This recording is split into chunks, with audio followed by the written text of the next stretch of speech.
Saturday, December 14th, 2019, and this is the Pro and the Con Show, and I'm your host, Michael James Ott. So the purpose of the show, again, brief introduction here, is better citizens, which means we have to ferret out, actually, the truth.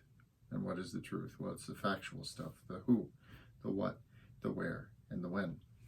We have to put blinders on and avoid all of the rhetoric and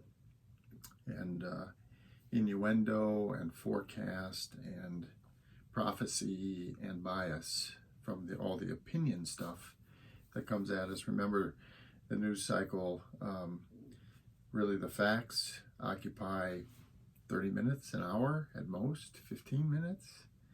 And then it's all the other opinion. Well, what do you think it means? What do you think it means to farmers next year? What do you think it means to the election? What do you think it means? What do you think? That's not reality. You decide what you think. Focus on the who, the what, the where, and the when, and then you decide what you think. Okay? So today's show is called The Greatest. And I wanted to just say, because I'm not really going to cover news today, just reflecting on a couple of things. So I think we have a real opportunity. And in fact, I know we have a real opportunity. The question is, will you and I step forward and grab that brass ring, take hold of that opportunity? Will we do it? Well, here's the opportunity. Our opportunity is to be one of the great generations, or one of the great time periods in our history. So back when this country was being formed, back when these fellows were writing the Declaration of Independence and writing the Constitution and trying to get that approved and all that kind of stuff, that was an unbelievable effort to try to cast aside the oppression of the English Empire, okay, and fight a war with all of the deaths and bloodshed and maiming that went on during the Revolutionary War. So that to take that on, that was an unbelievable time. And so, we can look at those forebears in our country and say, wow, that was a great time where these people really worked to establish a legacy for a long time to come, right? So that was a big one.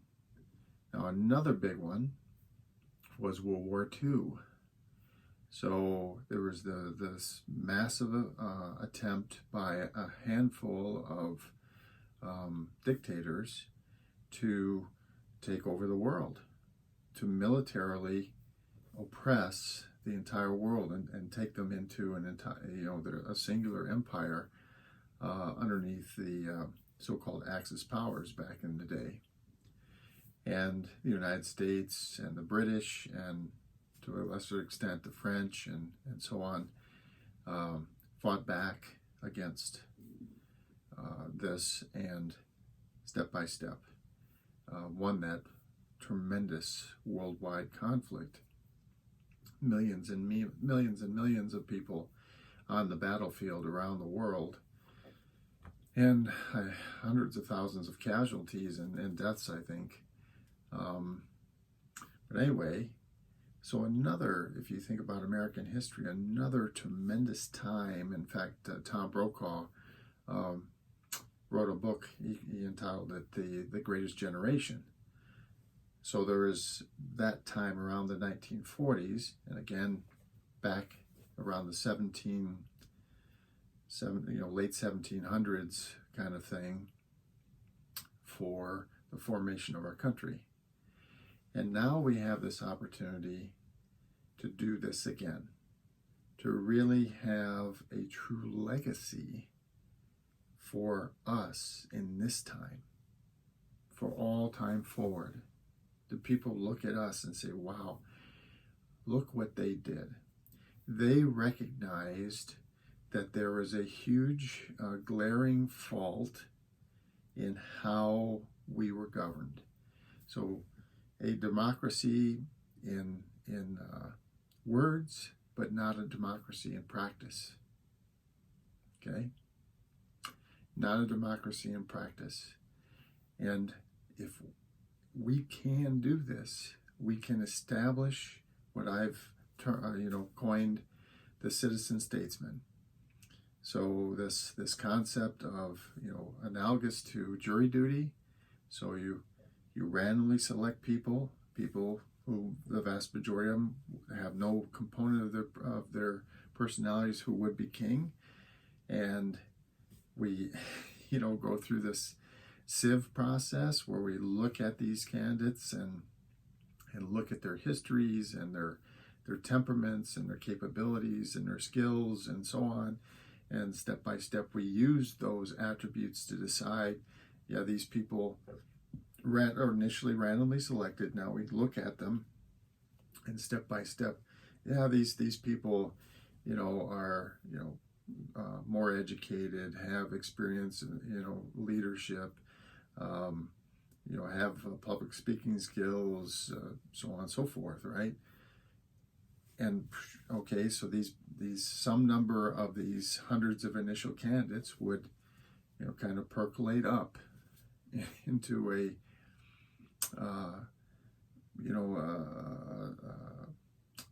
in our system now, which would by virtue of the way that it's organized, completely eliminate the influence of special interest groups and the wealthy and powerful individuals and foreign governments, and the list goes on and on and on. And we would elect these people. They would serve, and just like jury duty, when they were done, they would go home. Now, I want you to think about this, and I'm hoping that as you think about it, and you get more and more used to this idea, you start talking to other people about this. Talk to other people, because I think the vast majority of us really understand there's this fundamental knowledge that the way that we currently find candidates and bring them into the structure of our government is fundamentally flawed. And this way we would have people that truly were elected to serve us. And the incentive to them to do anything else would be minimal. Because they, just like a jury, a jurist, you're basically mandated to do the job. You're going to be doing it for a certain period of time. There are rules and regulations around what you can and cannot do. And then when you're done doing the best you can, acting as a juror in that particular case, trying to understand the facts and making a decision based on the facts to the best of your ability, when it's done, you go home. You go back to the life that you had before jury duty. The same exact thing would happen with our elected officials. And it would take all of this pandering and unbelievable search for prestige and power and influence and wealth and on and on and on. Just take it all out of there. And all of the ills that we currently see, the logjam in legislation in our government, and this constant bickering back and forth between these two political parties. The list goes on and on and on. And